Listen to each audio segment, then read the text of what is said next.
ওম শান্তি। ওম নমঃ শিবায়। আজকে আমরা 3টে প্রশ্নের উত্তর নিয়ে হাজির হয়েছি। প্রথম প্রশ্ন হলো, প্রতিটা জীব আত্মা মানে মনুষ্য আত্মারই কি সূক্ষ্ম শরীর রয়েছে? দ্বিতীয় প্রশ্ন হলো, কর্মাতীত অবস্থা কাকে বলা হয়? আর তৃতীয় প্রশ্ন, প্রেম বড় নাকি জ্ঞান বড়? এসবই মুরলি থেকে তুলে নেওয়া প্রশ্ন। এবার আমরা একে একে উত্তরগুলো জেনে নেব। প্রথম প্রশ্ন ছিল, সব মনুষ্য আত্মার সূক্ষ্ম শরীর আছে কি না? হ্যাঁ, অবশ্যই রয়েছে। কারণ আত্মা যখনই গর্ভে প্রবেশ করে তখন যে শরীরটা রয়েছে গর্ভের মধ্যে সেই শরীরের আকার ধারণ করে নেয়, এবং যখন ওই শরীর বড় হতে থাকে তো সেই সঙ্গে সঙ্গে আত্মার যে সূক্ষ্ম শরীর সেটাও সেই আকারটা ধারণ করতে থাকে। বাস্তবে সূক্ষ্ম শরীর আর কিছুই নয়, শরীরের মধ্যে ছড়িয়ে থাকা আত্মার এনার্জি। এবং শরীরের সঙ্গে আমরা আত্মারা এতটাই জুড়ে যাই যে যখন শরীর ত্যাগ করা হয় তখনও কিন্তু ওই সূক্ষ্ম শরীরটা থেকে যায় যতক্ষণ না পর্যন্ত ওই আত্মা পুনরায় জন্মগ্রহণ করে। তাই জন্য তো অনেকেই ভূত প্রেত এই যে এগুলো দেখে না, তো দেখে কি করে? ওই সূক্ষ্ম শরীরটাকেই দেখে। আর শুধু যে ভূত প্রেতদেরকেই মানুষ দেখে থাকে সূক্ষ্ম শরীরের মাধ্যমে তাও ঠিক নয়, ফরিস্তাদেরও লোকে দেখে থাকে সূক্ষ্ম শরীরের দ্বারা। এটা সম্পূর্ণই ডিপেন্ড করে আত্মার কোয়ালিটির উপরে। আত্মা যদি খুব খারাপ হয় বা কোনো পাপ থেকে থাকে না, তখন শরীর নিতে পারে না সহসা, তখন বলে না যে ভূত হয়ে ঘুরে বেড়ায়, হ্যাঁ, প্রেতাত্মা হয়ে ঘুরে বেড়ায়। তো আর যখন আত্মা খুবই পূর্ণ আত্মা হয়ে একদম সম্পূর্ণ এই জগতের মোহমায়া থেকে মুক্ত হয়ে যায়, তখন সেই আত্মার ওই সূক্ষ্ম শরীরটাকেই লোকে দেখে এবং বলে থাকে ফরিস্তা। কারণ ফরিস্তাদের কাজই হলো অন্যকে সাহায্য করা। তারা বিভিন্ন রকম বার্তা বহন করে নিয়ে এসে দিয়ে থাকে। এর পরের প্রশ্ন হলো, কর্মাতীত কাকে বলা হয়? আমরা মুরলির মধ্যে প্রায়শই এই ওয়ার্ডটা কিন্তু পেয়ে থাকি। বাবা বলছে কর্মাতীত অবস্থা প্রাপ্ত করো, কর্মাতীত হতে বলছে। তো এখানে যদি আমরা শব্দকে ভাঙি তাহলে দেখতে পাই কর্মের অতীত। অর্থাৎ আমরা আত্মারা এখন কোথায় আছি? কর্মক্ষেত্র। এই পৃথিবীটাকে বলাই হয় কর্মক্ষেত্র। তো এই কর্মক্ষেত্রে আসার পূর্বে আমরা কোথায় ছিলাম? পরমধাম, আমাদের ঘর। তো সেখানকার যে অবস্থা আত্মার, মানে সেটাই হলো আসল কর্মাতীত অবস্থা, মানে আত্মিক অবস্থা। কিন্তু এখন তো আমরা সবাই এখানে আছি, তো এখানে থেকে সেই অবস্থাকে কিভাবে প্রাপ্ত করব সেটা একটা কিন্তু বড় কোশ্চেন। এবং আমরা জেনে থাকি, বলা হয় ব্রহ্মা বাবা কর্মাতীত অবস্থা প্রাপ্ত করেছেন। তবে প্রশ্ন ওঠে, তাহলে ব্রহ্মা বাবা তো এখনও পরমধামে যাননি, উনি কী করে কর্মাতীত অবস্থা প্রাপ্ত করলেন? তাই এবার আর একটু আমরা কর্মাতীত অবস্থাকে বুঝে নেব। তা হলো, এই দুনিয়াতে আমরা সব কর্ম বন্ধনে জুড়ে থাকি এবং বন্ধন আমাদের কষ্ট দেয়।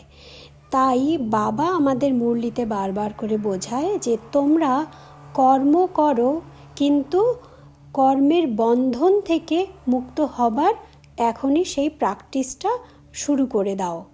কারণ কর্মাতীত তো আমরা এখনই হতে পারছি না, কিন্তু আমাদের মনের সেই স্থিতিকে এখন আমাদের প্রাপ্ত করতে বাবা বলছে। অর্থাৎ কর্ম করব, কিন্তু কর্মের কোনো প্রভাব যাতে আমাদের উপরে না পড়ে, যেটা ব্রহ্মা বাবা অনেক পুরুষার্থ করে এই অবস্থা প্রাপ্ত করেছিলেন, মানে এই শরীরে থাকা অবস্থাতেই প্রাপ্ত করেছিলেন। সেটা কিভাবে হয়? সেটা হলো, প্রথমে তো আমাদের আত্মিক স্থিতি দরকার ভীষণভাবে, নিজেকে আত্মা দেখা, প্রত্যেককে আত্মা দেখা, এবং আমাদের জীবনে, প্রত্যেকের জীবনে সব সময় যে পরিস্থিতি, যে যা কিছু উৎপন্ন হচ্ছে, সব কিছুকে সাক্ষী হয়ে দেখা। যত আমরা সাক্ষী দ্রষ্টা হব, তত কিন্তু কর্মের প্রভাব আমাদের উপরে পড়বে কম। তো ধীরে ধীরে এই প্র্যাকটিস করতে করতে এমন একটা অবস্থা প্রাপ্ত হয়ে যায়, যখন বাবা বলে না মুরলিতে যে 1 সেকেন্ড পূর্বে যে কর্ম হয়েছিল সেটা নিয়ে আর তুমি ভেবো না, মানে স্টপ, ওখানেই ফুল স্টপ লাগাও। আমরা কি করি, কিছু হলে সেটা নিয়ে অনেক ভাবি, কত লম্বা এক এক সময় ভাবতে ভাবতে দেখা যায় কয়েক দিন কেটে যায়।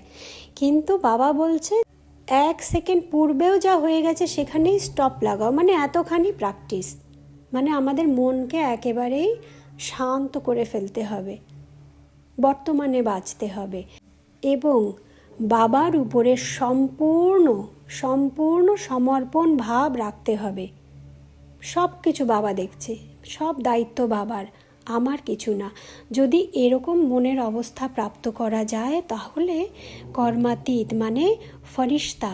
আর কর্মাতীতের আরও একটা অর্থ হলো, ফরিস্তা স্টেজটাকেও কিন্তু কর্মাতীত বলা হয়। সেখানেও কর্ম রয়েছে, মানে ফরিস্তারা তো শুধু জাস্ট একটা স্ট্যাচুর মতো দাঁড়িয়ে নেই, বাবা, ব্রহ্মা বাবা ফরিস্তা হয়ে গেছে, তাকে বলা হচ্ছে কর্মাতীত অবস্থা প্রাপ্ত করেছে। তো ওনারও তো কিছু কাজ রয়েছে না সেখানে, উনি তো সেবা দিয়ে যাচ্ছে ক্রমাগত, তবে কর্মের প্রভাব থেকে মুক্ত হয়ে সেবা দিচ্ছে। তাহলে আমরা দেখতে পাচ্ছি কর্মাতীত অবস্থাকে প্রাপ্ত করতে গেলে সব থেকে প্রথমে দরকার বিন্দু মানে আত্মিক স্থিতি, তারপরে দরকার বিন্দু মানে ফুল স্টপ, যে কোনো কিছু হয়ে গেল পাস্ট মানে ফুল স্টপ, তারপরে আর একটা বিন্দু মানে শিব বাবা, মানে সব কিছু তার কাঁধে দায়িত্ব দিয়ে আমি হালকা, তার মানে এখানকার সমস্ত যত কর্মকাণ্ড চলছে সে সবের প্রভাব থেকে নিজেকে মুক্ত করা। এবং এই জীবনে থেকে যদি কর্মাতীত অবস্থা প্রাপ্ত করে নেওয়া যায়, তাহলে আর এই শরীরে থাকা যাবে না, এ কথাও বাবা মুরলিতে বলে দিয়েছে। মানে শরীর তখন ছাড়তে হবে, ফরিস্তা হয়ে যেতে হবে। এবার আমরা শেষ প্রশ্ন, মানে প্রেম বড় নাকি জ্ঞান বড়, সেটা দেখে নেব। এই দুটো শব্দই যেহেতু মুরলি থেকে উঠেছে, তো আমরা এই দুটো শব্দকেই ঈশ্বর মানে ভগবান পরমাত্মা শিবের সঙ্গে জুড়ে বোঝার চেষ্টা করব। দেখা যায় যখন আমাদের ভেতরে ভগবানের প্রতি প্রেম থাকে, তখন কি অবস্থা থাকে, ভেতরে ভক্তি থাকে, শ্রদ্ধা থাকে, আদর সম্মান থাকে, নম্রতাও থাকে, ভগবানের প্রেমে চোখে জলের ধারা বয়ে যায়। আর জ্ঞান পাওয়ার পরে কি অবস্থা হয়, জ্ঞান পেলে তখন আমাদের মধ্যে সমস্যার সমাধান করার ক্ষমতা আসে। জ্ঞান আমাদের বুদ্ধির বিকাশ ঘটায়, আমাদের আত্মিক উন্নতি করায়। এবার দেখব কে বড়, জ্ঞান বড় নাকি প্রেম বড়। কারণ শুধু যদি আমাদের ভেতরে প্রেম থাকে, যখন আমাদের ভেতরে শুধু প্রেম থাকে, তখন এই যে প্রেমের গুণগুলো বললাম না, প্রেমের সঙ্গে যে আমাদের গুণগুলো থাকে, তার সঙ্গে সঙ্গে আমাদের অন্ধশ্রদ্ধাও কাজ করে, কারণ জ্ঞান থাকে না। আর এই যে জ্ঞানের গুণগুলো বললাম না, জ্ঞান প্রাপ্তির পরে যেগুলো আমরা পেয়ে থাকি, শুধু যদি জ্ঞান থাকে সেখানে প্রেম না থাকে, তাহলে এই সব কিছুর সঙ্গে কিন্তু আমাদের ভেতরে অহংকার জাগে, তর্ক বিতর্কে আমরা জড়িয়ে পড়ি। তো বলা হয় না যে বিশ্বাসে মেলায় বস্তু, তর্কে বহুদূর। আজকে আমরা ভগবানকে কিভাবে পেলাম, আমাদের ভেতরে ভগবানের প্রতি প্রেম দিয়েই তো ভগবানকে পেয়েছি। এই যে প্রত্যেকে আমরা যারা জ্ঞান শুনছি, এই জ্ঞানের আগে আমাদের ভেতরে কী ছিল, ভগবানের প্রতি প্রেম ছিল, জ্ঞান তখন ছিল না। এই প্রেমের কারণেই ভগবান আমাদের ডাকে সাড়া দিয়ে তার ফলস্বরূপ আমাদের জ্ঞান প্রদান করেছে, এটাই তো আমরা মুরলির মাধ্যমে বুঝে থাকি। কিন্তু যখন ধীরে ধীরে ধীরে ধীরে জ্ঞান প্রাপ্ত করতে করতে আমরা অনেক জ্ঞান প্রাপ্ত করে ফেলি, তখন দেখা যাচ্ছে কোথাও গিয়ে প্রেমটা কমে যায়। প্রেম কমে গিয়ে তখন আমাদের ভেতরে জ্ঞানের অহংকার জেগে ওঠে। সব কিছু তখন কিন্তু আমরা ওই জ্ঞানের দৃষ্টি দিয়েই দেখার চেষ্টা করি। যে কোনো জিনিসকে যুক্তি দিয়ে বোঝা এক জিনিস, আর জ্ঞানের অহমিকা দিয়ে বোঝা আর এক জিনিস। জ্ঞান দিয়ে যদি ভগবানকে চেনা যেত তাহলে এই দুনিয়াতে তো জ্ঞানীদের কোনো কমতিই নেই। প্রচুর জ্ঞানীরা রয়েছে। তারা কি ভগবানকে চিনতে পেরেছে, নাকি তারা মানে যে ভগবান এভাবে এসে ভগবানের কাজ করে চলেছে, ভক্তদের ডাকে সাড়া দিচ্ছে, বাচ্চাদেরকে মুরলি শোনাচ্ছে, পরিবর্তন করে দিচ্ছে, স্বর্গের স্থাপনা করতে ভগবান এসেছে? এগুলো কি কোনো সায়েন্টিস্ট, বিদ্বান, পণ্ডিতেরা মানবে? তাহলে ভগবানকে পেতে হলে জ্ঞান বড় না প্রেম বড়? অবশ্যই প্রেম বড়। বলে না, ভগবানকে পেতে গেলে আড়ম্বরের প্রয়োজন হয় না, হৃদয়ের প্রেমটুকুই যথেষ্ট। আমরা যদি শাস্ত্র দিয়ে দেখি তাহলে কিন্তু দেখব রাবণ ছিল মহাপণ্ডিত। শুধু তাই নয়, রাবণ ছিল ব্রাহ্মণ। আর অন্যদিকে হনুমান ছিল রামের প্রেমে মগ্ন। রাম ছাড়া কিছুই কিন্তু জানত না। হনুমানকে বলা হতো তুচ্ছ বুদ্ধি। শুধুমাত্র রামের প্রেমে হনুমান হয়ে উঠেছিল দিব্য বুদ্ধি সম্পন্ন। আর যেখানে রাবণকে বলা হতো পণ্ডিত, শাস্ত্রজ্ঞ, জ্ঞানী, কিন্তু কি হয়েছিল? জ্ঞানের অহংকারে ভগবানকেই সে চিনতে পারেনি, আর তার পতন হয়েছিল। এবার অন্য দিক থেকেও এই প্রেম এবং জ্ঞানকে একটু বুঝে নেব। বলা হয়ে থাকে প্রেমে এমন শক্তি রয়েছে যা পাথরকেও গলিয়ে দেয়। অর্থাৎ প্রেমের কাছে পরিবর্তন করানোর শক্তি রয়েছে। ধরা যাক এক রাজকন্যার যদি খুব সাধারণ কারোর সঙ্গে প্রেম হয়ে থাকে, সে তখন তার প্রেমের কারণে নিজেকে সম্পূর্ণ বদলে ফেলতে পারে, তার জীবনধারাকেই বদলে ফেলতে পারে। পুরনো স্বভাব, সংস্কার, রাজ পরিবারের সব কিছু তার জীবনে কিন্তু বদলে যেতে পারে। কেন? প্রেমের কারণে। এখন ভগবান এসে আমাদের কি বলছে? পরিবর্তন করতে বলছে না নিজের স্বভাব, সংস্কার। ভগবানের প্রতি যার যত প্রেম থাকবে সে কিন্তু তত নিজেকে পরিবর্তন করতে পারবে।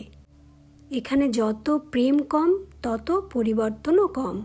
তাই বাবা জিজ্ঞাসা করে না যে চেক করো কতখানি প্রেম রয়েছে। বাবা বলে বাবার গোপ গোপী চাই, মানে যারা কিনা মুরলি এবং মুরলীধরের সঙ্গে প্রেম করবে এমন গোপ গোপী চাই। অর্থাৎ যারা পরিবর্তন করতে পারবে। শুধু জ্ঞানেই যদি পরিবর্তন হতো তাহলে তো মুরলি এতদিন ধরে সবাই আমরা শুনছি। কজনে সম্পূর্ণভাবে বাবা যা চায় তা করতে পেরেছি? আজকে এই পর্যন্তই। ওম শান্তি। ওম নমঃ শিবায়।